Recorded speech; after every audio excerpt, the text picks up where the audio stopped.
오늘의 영상 시작해보도록 하겠습니다. 먼저 좋아요 눌러주시면 감사하겠습니다. 오늘은 매매 복귀가 없습니다. 이유는 아직 포지션을 끝내지 않았기 때문에 그렇고 댓글에 대한 이야기를 잠깐 드리도록 하겠습니다. 저를 반대로 한다느니 이런 부분에 대해서는 전 아무 상관 안 씁니다. 왜냐하면 어찌됐든 간에 제 영상을 본다는 거고 어찌됐든 간에 제 영상을 통해서 도움을 받았다면 그건 좋은 겁니다. 물론 여러분들이 본다고 해서 저한테 돈이 되는 건 아닙니다. 후원을 하거나 레퍼럴을 써줘야 저한테 돈이 되는 거죠. 저는 매달 마이너스 200만원의 적자 방송을 하고 있습니다. 제 레퍼럴 수익은 한 달에 100만원도 되지 않습니다. 어찌됐든 간에 제 분석 방법을 통해서 공부를 하는 것에서 도움을 받든 반대로 해서 도움을 받든 따라해서 도움을 받든 어쨌든 도움을 받고 여러분들한테 이익으로 전환이 되었다면 그 모든 형태에 대해서 저는 당연히 좋은 거라고 생각합니다. 그래서 그냥 나 반대로 간다 반대로 가서 수익 얻었다 하면 좋겠다 축하한다 이런 댓글을 달거나 그렇죠. 저에 대해서 그냥 비난만 있다면 저도 그냥 시원하게 욕을 박아버립니다. 왜? 어차피 돈도 안 되는 거 내가 왜 좋은 말을 해줘야 되나요? 그리고 가끔 어떤 분들이 관점에 대해서 틀렸으면 인정을 해라 자꾸 이런 말을 하는데 아까도 말씀드렸지만 여러분들이 저한테 돈 주는 것도 아니고 틀려 있는 걸 인정한다고 달라지는 게 있습니까? 저는 제 매매에 사활을 거는 사람입니다. 저는 손실이 나는 순간 그 손실은 온전히 저의 100% 손실입니다. 레퍼럴 이런 걸로 보존이 절대 안 돼요. 한 달에 100만원도 못 버는데 제 매매 그리고 제 분석에는 무조건 제 사활이 걸려 있습니다. 제가 포지션을 다 익절하거나 손절하거나 하고 났을 때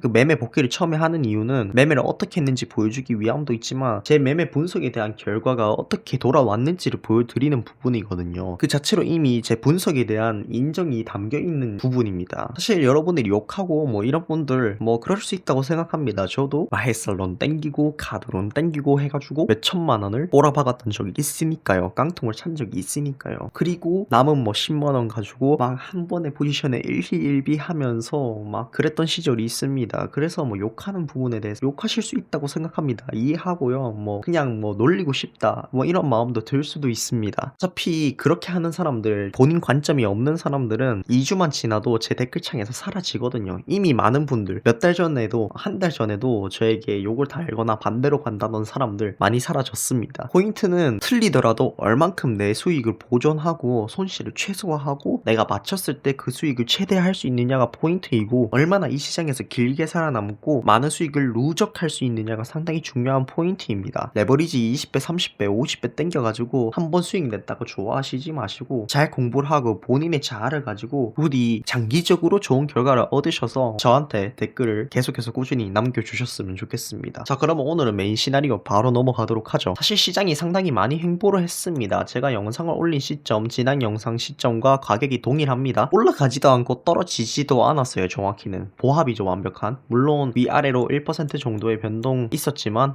그래도 횡보하면서 가격이 그대로입니다. 그래서 자꾸 반대로 갔다라고 얘기하시는 분들이 있는데 만약에 여기서 숏을 쳐서 이만큼 먹은 거다 축하드립니다. 근데 크게 봤을 때는 가격 변동이 사실상 없는 거나 마찬가지이기 때문에 반대로 갔다라고 얘기하는 건 억각 아닌가 라는 생각이 들고요. 어쨌든 이 횡보가 상당히 길어지고 있다라는 부분, 이게 포인트가 될 것 같습니다. 왜냐하면 일반적으로 이제 우리가 카운팅을 WXY 혹은 ABC로 놓고 보고 이 C파가 이제 5파동으로 나오고 있다라고 보는 게 제 관점이었잖아요. 여전히 그 관점 자체는 동일합니다. 1, 2, 3 그리고 4파가 이렇게 옆차기로 계속 진행 중인데 일반적으로 기간적으로 봤을 때 이 상승대에 5파동이 나왔어야지 일반적으로 이제 4파의 길이가 만족이 되는 5파동이 완성이 되었을 것입니다. 그러나 어제 이 상승에서도 결국 임펄스로 이런 식으로 계속 쭉 땡기지 못하면서 5파동이 계속 늘어지는 모습이거든요. 그래서 1, 2, 3, 4파동이 진행이 중인데 굉장히 4파동이 비정상적이다 라는 부분에 대해서 체크를 해야 될 것 같습니다. 그리고 이 상승이 이제 5파가 되어줘야 하는 시기입니다. 세부 카운팅을 자세하게 보도록 하겠습니다. 제가 여기서 더 올랐어야 했다라고 하는 이유는 파동이 명백하게 ABC로 W로 완성, 그리고 ABC로 X파가 완성, 그리고 ABC로 Y파가 완성이 된 게 딱 보였기 때문이죠. 그래서 4파동이 딱 여기서 끊겼다면 2파의 길이와 4파의 길이가 굉장히 예쁘게 나와주면서 5파동이 이렇게 형성이 되면 완벽하게 이 파동이 끝나고 그 다음 파동이 진행이 됐을 겁니다. 근데 그러지 못하고 횡보가 길어져서 오히려 복합조정 WXY 형태로 나오고 있다라고 보여지는데요. 포인트는 여기까지 카운팅은 동일하고 여기서부터 나오는 상승을 이제 ABC, ABC, ABC로 보고 그래서 이게 전체 조정파동 X가 되는 것입니다. 그리고 Y 파동이 이렇게 나오고 있는 것인데 이것을 이것을 확장 플랫으로 볼지 러닝 플랫으로 볼지가 상당히 포인트가 될 수 있을 것 같습니다. 둘 다 가능하다고 생각이 되고, 러닝 플랫의 경우에는 살짝 조금 타겟가를 벗어나는 느낌이기는 하지만 그럼에도 불구하고 가능성은 살아있다라고 봅니다. 러닝 플랫에서 이 엑스파가 상당히 중요한 게 3중 조정의 형태거나 2중 조정의 형태로 나와야 되는데, 명백하게 2중 조정의 형태로 ABC가 나왔죠. ABC, ABC, ABC로 이런 식으로 2중 조정의 형태로 나왔습니다. 따라서 이 엑스파가 2중 조정의 형태로 나왔기 때문에 러닝 플랫도 의심할 수 있고, 피보나치 구간을 고려하면 확장 플랫 또한 고려할 수 있습니다. 그리고 이 마지막 Y 파동이 현재 진행 중인데, 이 Y 파동은 결국 O 파동의 형태로 진행이 되어야 하거든요. 지금 이 파동 형태를 봤을 때 충분히 1, 2, 3, 4, 5로 진행이 되었다든가 아니면은 1, 2, 3, 4, 5로 진행이 되고 있다라고 볼 수 있겠습니다. 확장 플랫이라면 이 저점을 깨줘야겠죠. 62.4K 밑으로 내려가고 난 다음에 이쪽에 있는 지지 구간을 터치를 하고 반등이 나올 것입니다. 그렇다면 그게 O 파동이 나올 수 있겠죠. 사실 임펄스라는 것을 생각을 하면 떨어지고 올라가는 게 더 낫기는 합니다만, 여기서 그냥 1, 2, 3, 4, 5로 임펄스가 끝난 것이고 러닝 플랫으로 조정이 끝났다 라고 본다면, 여기서부터 시작되는 이 상승은 O 파동으로 이런 식으로 상승이 나와주면서 마지막 O 파동을 장식을 해줘야 되는 구간에 도달을 했습니다. 더 이상 길어지면 상당히 위험해지는데요. 물론 이런 식으로 기간 조정의 형태로 많이 옆차기를 하다가 올라가는 경우는 상당히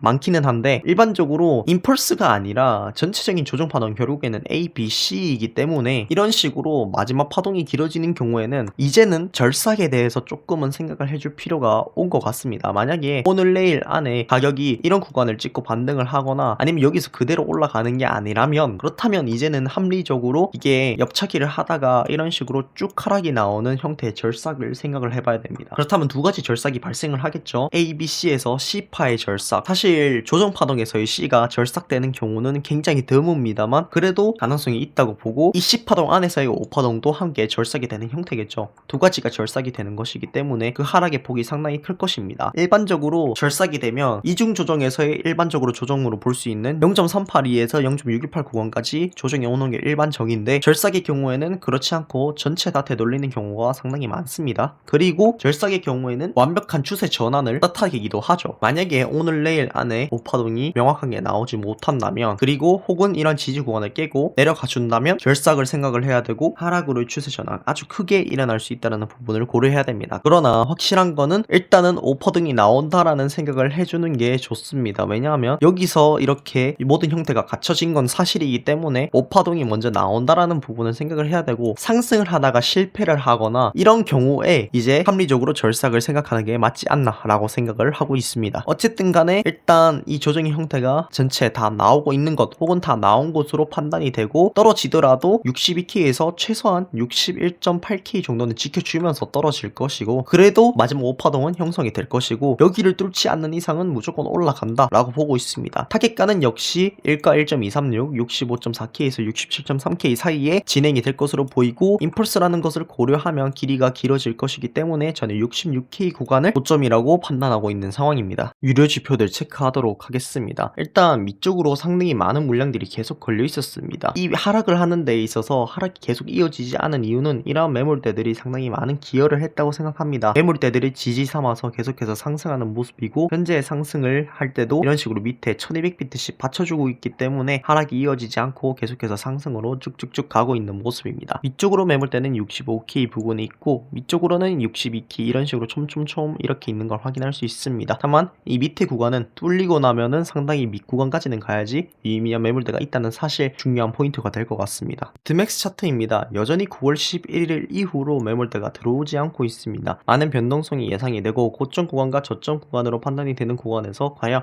비트맥스 매물대가 들어오는지 안 들어오는지 체크를 해주면 좋을 것 같습니다. 비트파이넥스 매물대를 보면 조금 재미있을 것 같습니다. 비트파이넥스에 보면 66K 부근에 상당히 많은 물량들이 쌓여 있습니다. 66.4K부터 66.6K까지 상당히 높은 그리드 물량들이 쌓여 있는 거 확인할 수 있습니다. 그래서 고점 구간을 고려를 할 때 이러한 구간이 될 수 있지 않을까라고 예측을 해볼 수 있겠습니다. 바이낸스 현물 차트입니다. 현물 차트 역시 다시 65K 매물대가 조금 두껍게 들어왔습니다. 그것을 제외하고는 나머지는 위아래로 그렇게 다른 부분은 없는 것으로 보여지는 상황입니다. 매물대 체결 체크해보면 좋을 것 같죠? 상승과 하락에서 어떤 매물대들이 체결되었는지 체크를 해보면 좋을 것 같습니다. 이 하락을 기준으로 놓고 보는 게 조금 더 중요할 것 같은데요. 올라갈 때 역시 뻥 매물대로 올라갔었고, 내려가는 것 또한 매물대 체결이 그렇게 활발하게 일어나는 것은 아닌 것으로 판단이 됩니다. 전체적으로 거래량이 죽은 상태로 상승이 나왔다가 하락이 나오는 그런 형태를 보이고 있습니다. 물론 중간에 300비트, 500비트 체결되는 모습을 보이기는 했으나 유의미한 체결로 이어지지 않았고, 그리고 그게 유의미한 매물대로 발전을 하지는 않았습니다. 따라서 상승과 하락에 있어서 평일인데도 불구하고 주말장만큼의 그런 체결들이 일어나고 있고, 그래도 현재 구간에서 500비트씩 점점점 하락이 떨어지고 있는 모습이기는 합니다만 결국 이러한 구간을 뚫고 상승을 해내고 있는 과정이다 라고 보면 좋을 것 같습니다. 비트맥스 차트도 함께 살펴보도록 하겠습니다. 바이낸스처럼 매물대 체결이 사실상 거의 일어나지 않았습니다. 100만 달러 이상의 매물 체결은 없는 상황이고, 계속해서 이러한 체결이 없는 움직임이 일어나고 있다라는 부분 확인을 할 수 있겠습니다. 바이낸스 일봉으로 보는 지지 저항대입니다. 이 구간이 매우 중요한 포인트가 되었습니다. 이 구간을 뚫고 위로 올라갔을 때 66K, 65K, 67K 있는 지지 저항대를 체크를 해보느냐 안 해보느냐가 상당히 중요한 포인트이고, 위쪽으로 떨어졌을 때는 60.4K를 지켜주느냐가 상당히 중요한 포인트가 될 수 있을 것 같습니다. 킹피셔 청산맵 보도록 하겠습니다. 여전히 아래쪽 물량이 해소가 안 됐습니다. 그래도 위쪽으로는 물량이 횡보를 하면서 조금 쌓였습니다. 63.8K부터 64.7K까지 조금 높은 물량이긴 한데 그래도 맛있는 물량은 아니고, 하락으로 갔을 때 63K부터 59K까지 상당히 넓은 구간에 높은 청산 물량들이 많이 몰려있다는 사실 확인을 할 수 있을 것 같습니다. 결론적으로는 위에를 먼저 쓸고 밑을 가냐, 이것이 포인트가 될 수 있을 것 같습니다. 이 유동성 맵으로 봤을 때 제가 말씀드린 것처럼 아래쪽에 슬슬 유동성 물량이 계속해서 들어오고 있는 상황입니다. 그래도 이 위쪽 65K 구간에 있는 이 높은 유동성 구간을 이길 수 있는 구간은 현재 존재하지는 않습니다. 따라서 이 구간을 터치할 가능성이 상당히 높다라는 것을 알 수 있고, 이 위쪽 62.4K부터 61K까지도 상당히 매력적인 유동성 구간이 형성이 되었다라는 것 또한 알 수 있겠습니다. 쭉 줌을 당겨도 이 밑쪽 구간에 계속해서 유동성 물량이 쌓이고 있다는 것 또한 확인을 할 수 있겠고요. 결국에는 포인트는 이번 상승이 어떻게 나오고, 그리고 하락으로 전환되었을 때 얼만큼 유동성 구간이 많이 쌓이느냐가 포인트가 될 수 있을 것 같습니다. CVD 파이어 차트 체크해 보도록 하겠습니다. 여전히 65K는 견고한 매물대가 존재합니다. 65K에 6,500만 달러짜리 매물대가 있습니다. 상당히 이 매물대가 커진 상황이고요. 이걸 한 번에 뚫을지 아니면은 지금 횡보하는 것처럼 위쪽에서 조금 계속해서 매물대를 긁어줄지만 체크해보면 좋을 것 같습니다. 그리고 밑에 CVD 차트 조금 재밌는 게, 고래는 풀 매수를 한 상황입니다. 나머지 오더들이 안 따라와주고 있는 상황인데, 여기서 고래가 던지면서 가격이 하락으로 이어질지, 아니면은 이 개미들, 고래들 전체 오더수 늘어나면서 그것이 마지막 상승으로 이어지고, 이 상승으로 이어지고 난 다음에 고래가 던지면서 물량 던지기로